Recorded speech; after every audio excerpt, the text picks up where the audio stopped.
Under the dim orange haze of the early morning, Avery Hudson stood at the edge of his long gravel driveway, sipping the last lukewarm mouthfuls of coffee from a dented steel mug. The air was heavy with the crisp scent of pine and damp soil, the sort of quiet calm he had grown to cherish in the 10 years since he'd moved into this modest but sturdy house on the far side of Brookfield Estates. Avery wasn't a man who sought out company. Widowed in his 50s and retired from decades as an auto mechanic, he had learned to prefer the honest solitude of his property, with its wide yard, small workshop, and the custom power line he had paid extra to have installed when he bought the place. He didn't like relying on the same network of above-ground cables that zigzagged through the center of the neighborhood, sagging like loose laundry lines and failing every time a storm rolled through. So he had made an arrangement with the electric company. They would set a private wooden pole at the far edge of his lot, run a direct line to his home, and in return he would cover the cost entirely out of pocket. It had been one of his proudest practical investments, the kind of decision that made him feel secure no matter what petty arguments or infrastructure issues plagued the rest of the development. The road that wound through the estate rarely carried much traffic before 8 o'clock, so Avery immediately noticed when a pickup truck with hazard lights slowed near his property line. He watched from a distance, one eyebrow raised as 2 men in reflective vests stepped out, crouched near the base of the pole, and began marking the asphalt and the wooden surface with bright orange spray paint. At first, he assumed it must be some kind of routine safety inspection, though no one had called him, and the electric company always phoned ahead before sending anyone out. The men didn't look in his direction, didn't knock on his door, didn't even glance at the house. They moved quickly, heads down, talking to each other in short bursts of low conversation before packing up and leaving without so much as a wave. Avery stood there for a moment, the coffee cooling in his hand, a faint unease settling into his chest. He wasn't the paranoid type, but there was something deliberate in the way they had avoided eye contact, as though they were completing a task they didn't want to explain. That night, he thought about it again while making dinner. The image of the painted marks stuck in his mind.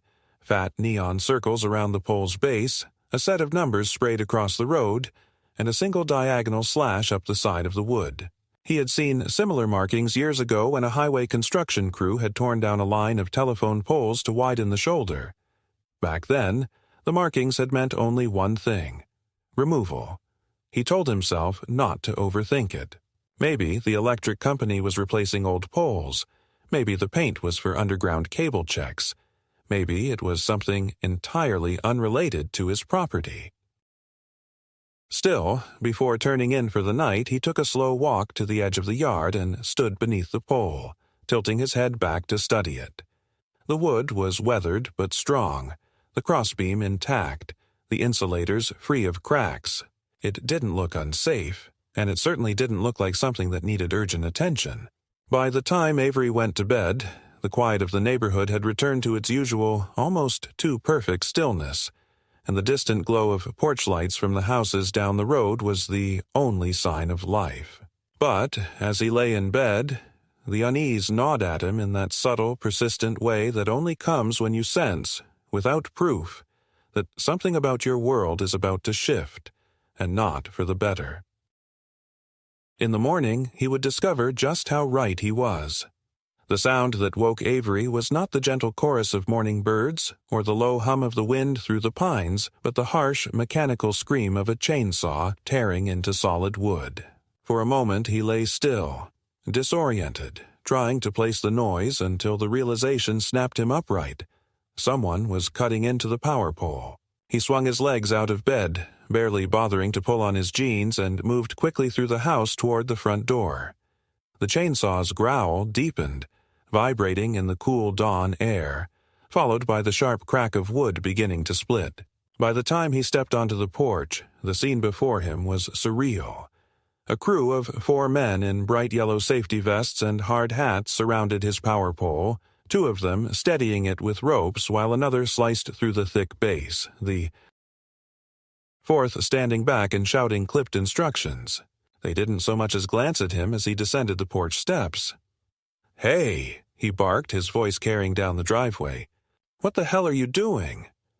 The man with the chainsaw continued his cut without pause, the others keeping their eyes fixed on the task as if he weren't there.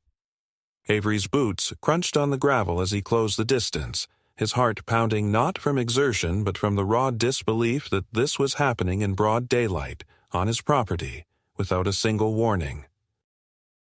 "Shut that thing off!" he shouted again, but if they heard him, they gave no sign. The saw bit cleanly through the last inches of wood, and with a coordinated heave, the men guided the pole down onto the grass with a heavy, ground-shaking thud. Dust and splinters rose into the air, the severed wires swaying like dead vines above the wreck. Avery stood there, breathing hard, trying to force his voice into something steady. "You can't just come here and do this. Where's your work order? Who sent you?" One of the men, a tall, wiry guy with a dark beard visible beneath his helmet, finally met his gaze. His expression was impassive, the kind of neutral mask worn by someone who has no interest in explaining himself. "You'll have to take it up with the board," he said flatly, jerking his chin toward the row of houses down the road. "We've got authorization." Without another word, he turned and began coiling one of the ropes, the others already moving to load the pole into the back of a flatbed truck idling nearby. "What board?" "The electric company?"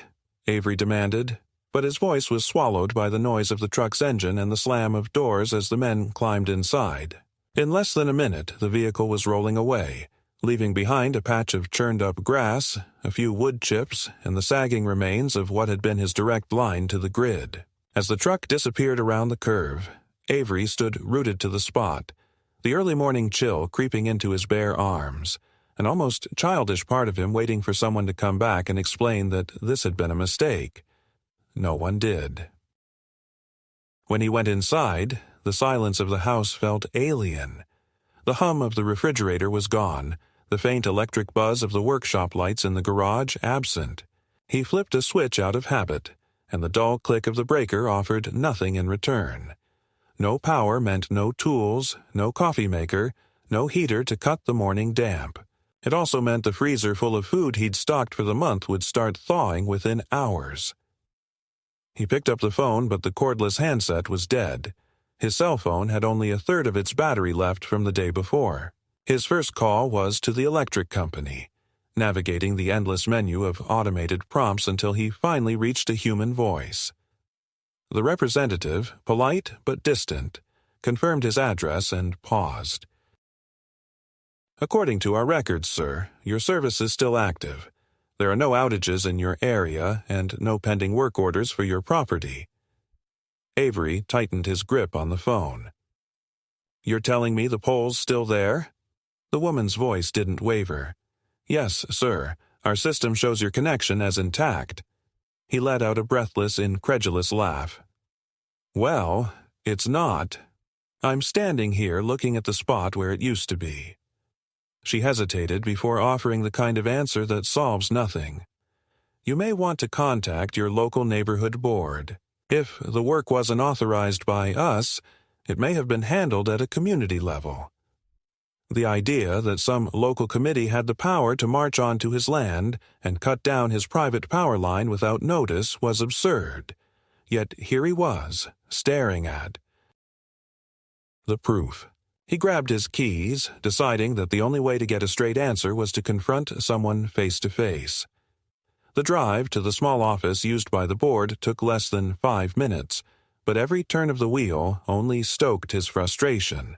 When he arrived, the front desk was manned by a woman in her late 40s with a fixed smile that didn't reach her eyes. "Good morning," she said automatically, glancing down at her computer. "Can I help you?" Avery planted his hands on the counter. "Yeah, I need to know why a crew just came to my property and cut down my power pole." Her smile didn't falter, but her eyes shifted briefly to a stack of folders by her elbow. "That would be part of the Infrastructure Improvement Initiative," she said, as though reading from a script. "All outdated poles are being removed and replaced according to the new district plan." Avery leaned in slightly. "It wasn't outdated. I paid for that installation myself. It was on my property, and no one told me a damn thing about this plan." Her gaze hardened almost imperceptibly. "If you have concerns, you can file a formal request for review. In the meantime, you'll need to coordinate with an approved contractor to reconnect your service." She reached for a form from the stack and slid it toward him, her nails tapping the paper. He scanned the document, noting the date, 2 months earlier, and above it, what was meant to be his signature, clumsy and obviously forged. Heat rose in his face. "This is fake," he said sharply. "I didn't sign this, and you know it." The woman simply folded her hands. "Then you'll want to bring it up at the next meeting. First Thursday of the month." Avery stared at her for a long moment, realizing she had no intention of offering anything more, then turned on his heel and walked out into the pale morning sunlight. The severed wires on his lawn weren't just an inconvenience now. They were the first move in something much larger, and he was certain he'd only just begun to see what that was. Avery drove back home in a state that hovered somewhere between disbelief and a slow-burning anger, the kind that doesn't flare up and vanish but instead settles deep and steady, feeding itself with every detail replayed in the mind. By the time he turned into his driveway, the spot where the pole had stood looked even more wrong than it had an hour ago. The severed ends of the wires swayed faintly in the breeze, like limp arms reaching for something they could no longer grasp, and the patch of churned soil where the base had been was now already dotted with orange flags, their plastic tips catching. The morning light. Someone had come back in the short time he'd been gone. Someone who hadn't bothered to knock on his door or announce themselves but had planted more markers, as if staking a claim on the wound they'd just inflicted. He parked the truck, left the engine idling for a moment, and stared at the flags. His mind ticked over the interaction at the board office, the way the woman at the counter had delivered her lines like she'd rehearsed them, the way she'd slid that forged document across to him as if it were a mere formality rather than a blatant lie. The forged signature was more than an insult. It was evidence, and Avery knew enough from years of dealing with service contracts and property repairs to understand that documents like that didn't appear out of nowhere. Someone had prepared it. Someone had filed it. And now someone was acting on it with the kind of confidence that suggested they didn't expect to be challenged. He didn't waste time stewing indoors. The first thing he did was retrieve an old file box from the back of his workshop. One of those battered metal things filled with every bill, receipt, and work order he'd kept since moving in. It was there, yellowed copies of the original installation agreement with the electric company, the invoice for the custom pole, the payment records, even photographs he'd taken the day the crew set it up. The pole hadn't been outdated then, and it wasn't outdated now. He stacked these documents neatly on the workbench, then took out a legal pad and started listing every step he would take before the day was over. The first call was to the electric company again, but this time he bypassed the general customer service line and used a back-channel number he'd gotten years ago when a transformer blew near his old shop. The man who answered, a field operations supervisor named Lowe, listened patiently as Avery explained the situation in detail. "If your records show that pole as part of our infrastructure, and it's gone, that's a problem," Lowe said finally. "If your records don't show it, and it's still our property, that's an even bigger problem. Either way, we'll send someone out to verify." That small acknowledgement was enough to give Avery a sliver of satisfaction, but it didn't change the immediate fact. He was still without power, and from the way the board office had treated him, they intended to keep it that way unless he bent to whatever plan they were pushing. The second step was to contact the county property records office. He knew that somewhere in their archives was the official plot map of his land, and on that map would be the right-of-way lines and easements, critical details that determined where utilities could legally be placed. The clerk on the phone was courteous but blunt. "You'll have to come in if you want certified copies, and there's a fee for expedited retrieval." He told her he'd be there that afternoon. If someone was claiming his pole had been in a shared easement, he wanted proof of the opposite in hand before this turned into a drawn-out war of words. By midday, the house had taken on that hollow, oppressive stillness that only comes when the hum of modern life is stripped away. The refrigerator sat dark, the clocks frozen mid-minute, the silence punctuated only by the occasional groan of the wood siding expanding in the sun. He ate a sandwich standing at the counter, glancing out the window every few minutes toward the road. At one point, a white SUV slowed in front of his property, the driver leaning just enough to peer toward the yard before accelerating away. It was a small thing, but it made the skin at the back of his neck tighten. Around 2 o'clock, Lowe from the electric company called back to say a field tech had been dispatched to his address. Avery was outside when the van arrived, a plain white service vehicle with the company logo on the side. The technician, a man in his 30s with a sunburned face and a no-nonsense demeanor, walked the property line with Avery, taking photos and muttering under his breath as he examined the cut cables. "This isn't our work," he said at last, crouching to inspect the stumps of the bolts that had anchored the pole.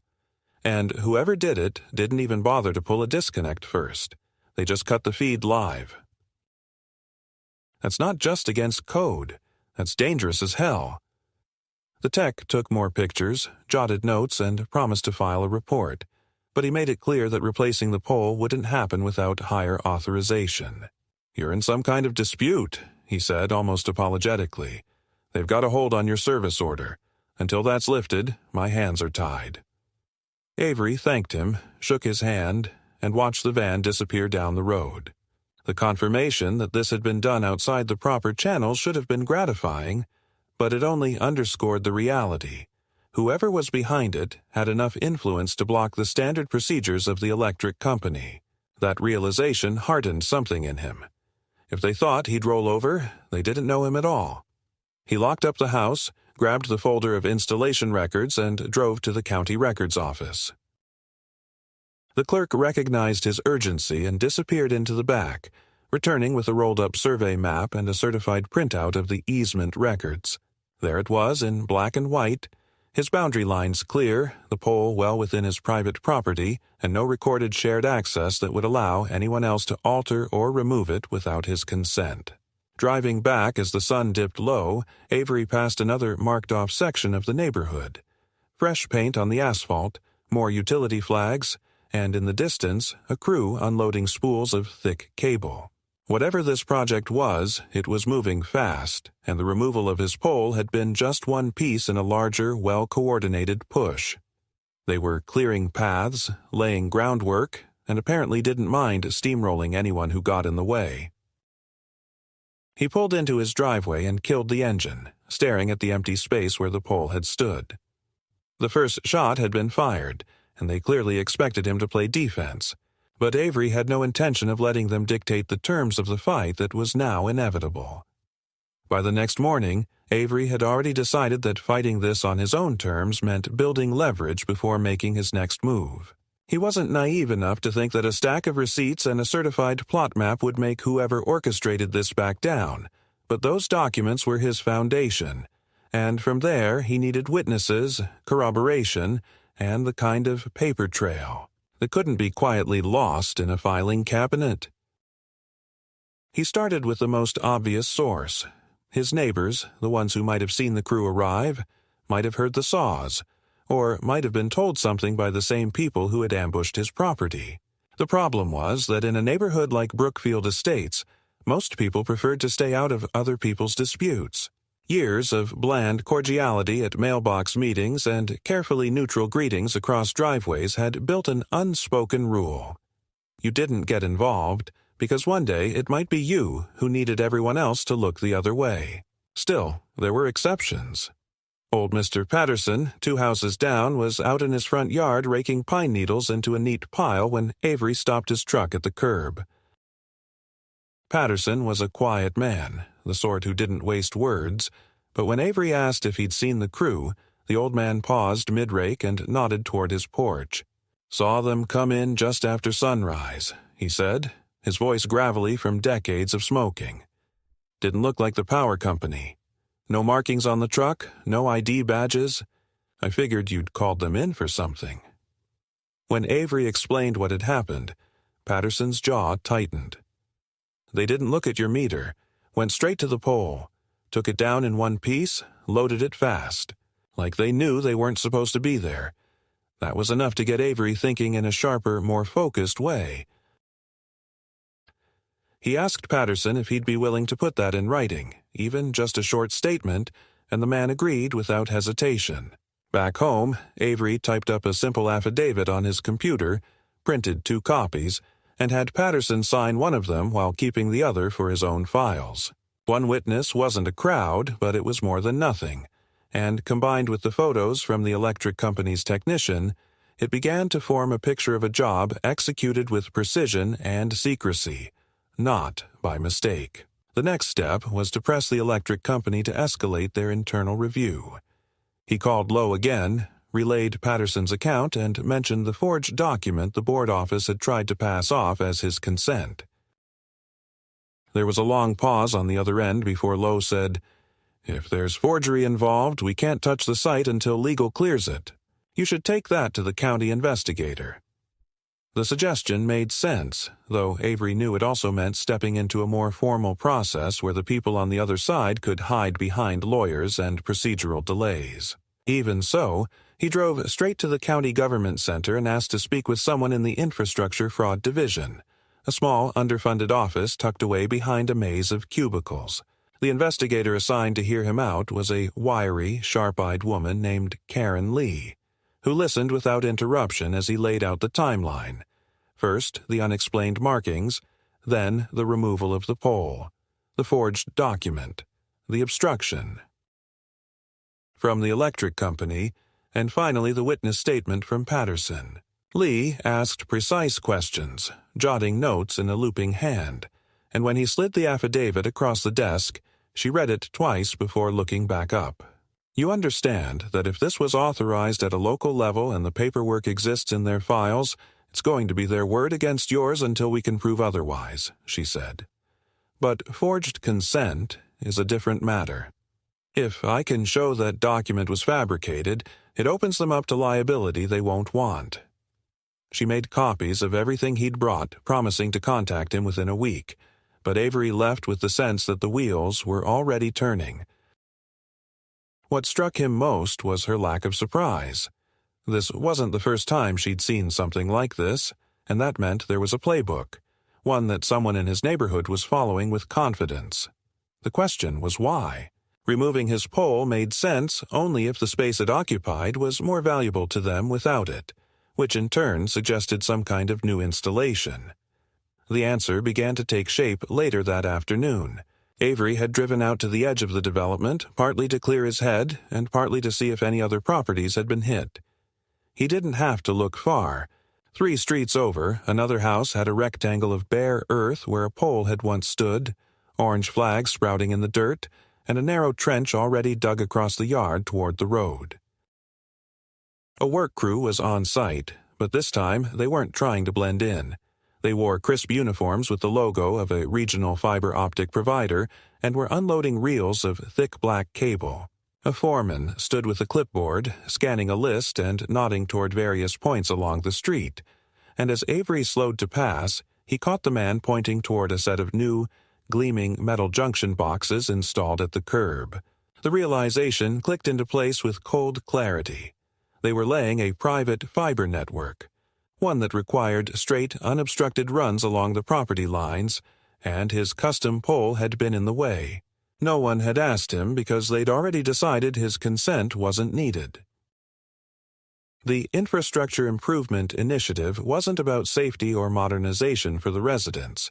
It was about pushing through a project that would either sell access to a third party or serve as a bargaining chip in some larger development deal. That night, sitting at his kitchen table with a flashlight propped against a jar, Avery spread out the plot map and traced the path a cable line might take from the main road through his street and beyond.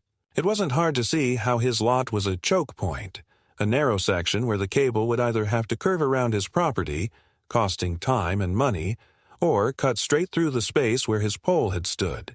That explained the haste, the forgery, the calculated avoidance of official utility channels. It was the shortest path to their goal, and they had expected him to do nothing more than grumble about the inconvenience before quietly paying to reconnect his own power. But now he had more than just indignation. He had a witness, physical evidence, official maps, and the beginnings of a paper trail in the county investigator's office. More importantly, he had a clear picture of the motive, which meant he could anticipate their next steps. They wouldn't stop at removing the pole. They would try to secure whatever they'd already installed, and once the cable was in place, they'd claim it was too late to reverse. Avery knew he had to act before that point, not with a desperate scramble, but with the kind of steady, deliberate pushback that would force them into making mistakes. As he sat there in the glow of the flashlight, the quiet of his powerless home wrapped around him, he realized this was no longer just about a downed pole. It was about whether his right to control his own property could be erased with nothing more than a can of spray paint and a forged signature, and that was a fight he had no intention of losing. 2 days after meeting with the county investigator, Avery began to see the pushback he had expected. It started subtly, not with direct threats, but with small, calculated inconveniences designed to make him feel cornered. A notice appeared in his mailbox printed on the letterhead of the neighborhood board, citing him for failure to maintain property in accordance with community standards. The violation listed was unsightly yard conditions, accompanied by a grainy, black and white photo of his lawn. He stared at the image, recognizing that it had been taken after the crew had churned up the soil, removing his pole, leaving ruts and splinters. There was no mention, of course, that the damage had been caused by the very people citing him. The notice carried a daily fine that would accrue until repairs were made.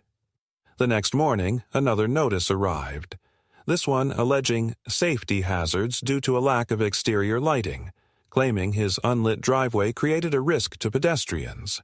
Avery almost laughed at the absurdity, since the board itself had caused the outage, but he also knew these notices were not about actual violations. They were paper ammunition, a way to build a case that he was a problem resident. Too many fines, and they could try to place a lien on his property, which would give them leverage in whatever negotiation they imagined this would lead to. He wasn't about to give them that. Rather than react in anger, Avery documented everything. He photographed the yard from every angle, highlighting the damage left by the crew, and printed out time-stamped images from before the removal showing a neatly maintained lawn. He wrote a rebuttal letter for each notice, attaching the evidence, and sent them by certified mail to both the board office and the county investigator. This wasn't just self-protection. It was a way to show that he would meet every move they made with a precise, recorded countermeasure. It was during one of those photo sessions in his yard that he noticed something new. Near the edge of his driveway, tucked low to the ground, was a small, rectangular metal plate bolted into the dirt. It hadn't been there a week ago. He knelt down to examine it and saw that it bore the logo of the same fiber optic company whose crew he had spotted in the other part of the neighborhood. From the plate, a freshly buried conduit disappeared under the ground in the direction of the street. They had already begun installing their infrastructure on his land again, quietly, without notice, hoping he wouldn't see until it was too late. This time, he didn't bother calling the board. He drove straight to the county inspector's office and asked for Karen Lee. When she saw the photo of the plate and the coordinates he had marked, her expression hardened. "That's unauthorized installation," she said.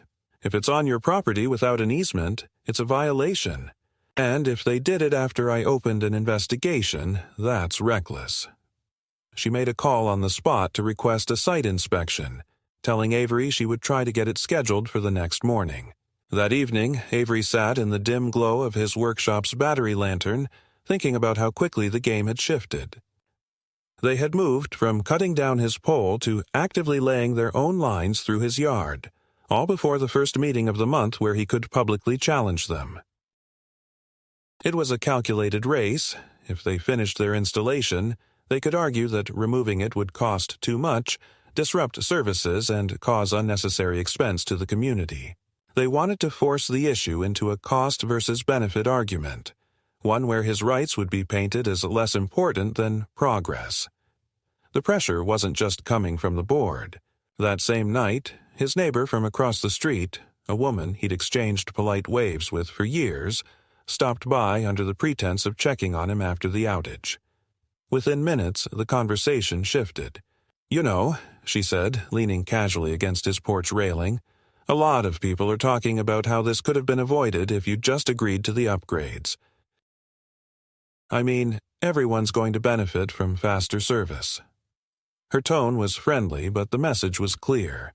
The board was using neighbors to push the idea that he was being unreasonable, that the outage and the conflict were his own doing. By the time he closed the door that night, Avery knew the next few days would determine whether he could stop them before the project crossed a point of no return. He kept the lights off, conserving the last of his generator fuel for the workshop tools he might need in a pinch. From the kitchen window, he caught sight of a pair of reflective vests moving in the shadows near the road, crouched low as if checking something. They left quickly, but the sight reinforced his suspicion that someone was monitoring his property for signs of resistance or opportunity.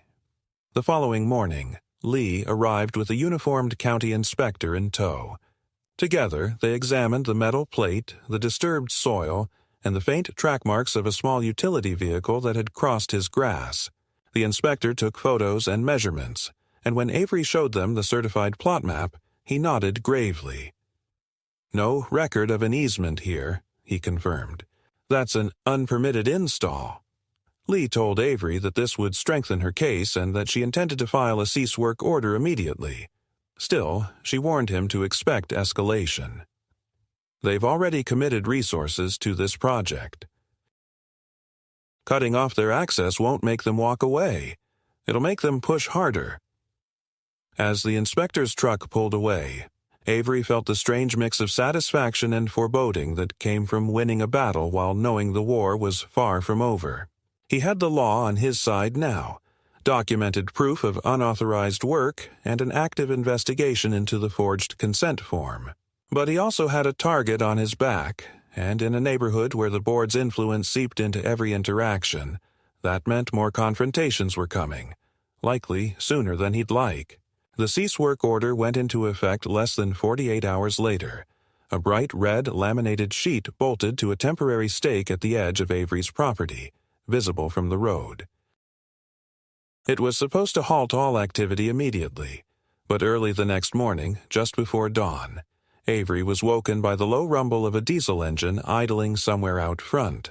He dressed quickly, stepped outside into the cold air, and saw a flatbed utility truck parked halfway across his driveway. The crew was the same one that had taken down his pole, their reflective vests catching the first gray light of morning. 2 men were unloading a squat green metal cabinet, the kind used to house junction equipment, while another marked the ground with white paint.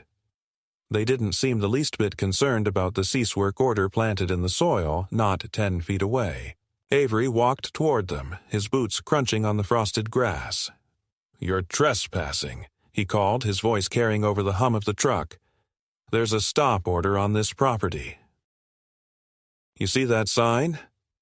One of the men looked up briefly, then bent back to his work as if Avery hadn't spoken. The tallest of the group, the one with the dark beard he remembered from before, finally straightened and gave him a thin smile. "We've got an exemption," he said. "This cabinet's going in today." He didn't offer paperwork, didn't even gesture toward a clipboard, just stated it like it was fact. Avery's jaw tightened. "Not without a court order, you don't." He pulled his phone from his pocket and dialed Karen Lee, speaking quickly when she answered. "They're here. Same crew. They're putting in equipment despite the stop order." She told him to stay put and that she'd contact the county inspector and law enforcement immediately. Avery kept the line open, holding the phone at his side as he watched the men wrestle the cabinet toward the marked spot. Within minutes, a white county vehicle appeared at the far end of the street, followed by a patrol car with its lights off. The inspector stepped out first, holding a clipboard and striding directly toward the worksite. "You need to stop right now," he said firmly, pointing to the cease work order. The bearded man glanced at him but didn't move. "We've got authorization from the board," he replied. The inspector didn't flinch. "The board doesn't have jurisdiction over private property without an easement. Pack it up, or I'll have the deputy here write each of you up for trespass and unlawful installation." The tension in the air thickened. For a moment, Avery thought they might defy the order outright, but the sight of the deputy stepping forward with his hand resting on the strap of his radio seemed to shift the calculation. The men exchanged a few low words, then began hoisting the cabinet back onto the flatbed with deliberate slowness, as though to show their displeasure. The bearded man shot Avery a look, not rage exactly, but something colder, a silent promise that this wasn't finished, before climbing into the passenger seat. The truck backed down the street, the sound of its engine fading into the morning quiet. As the vehicles disappeared, the inspector crouched to examine the freshly painted marks on the ground.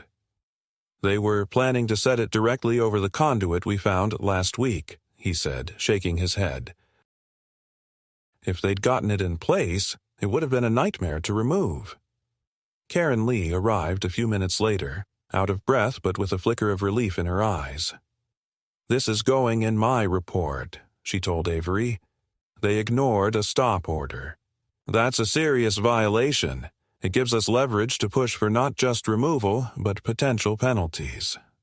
Avery nodded, though his gaze lingered on the empty stretch of grass where the cabinet had almost been installed. He knew what this meant. They weren't deterred, only delayed, and their next move might not come in the open. But for the first time since the pole had come down, he felt like the tide had shifted, even slightly in his favor. He had witnesses now, an inspector and a deputy who had seen the attempted violation firsthand, and that was more than just paperwork. It was proof in real time.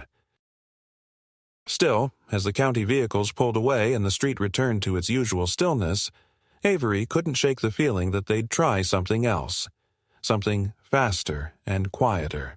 They had too much invested in this project to simply walk away, and now that he had embarrassed them in front of law enforcement, he expected the retaliation would be less about legal maneuvering and more about pressure. But if they wanted a fight in the shadows, he was ready for that too. The hearing at the county office was held the following week in a cramped meeting room that smelled faintly of old carpet and coffee. Avery arrived with a folder thick with documents, his original installation contract, photographs of the removal, Patterson's signed statement, the certified plot map, and now the inspector's report from the attempted cabinet installation. Karen Lee sat beside him, her own stack of evidence neatly organized, and across the table the board's representatives looked far less confident than they had in their own office a few weeks earlier.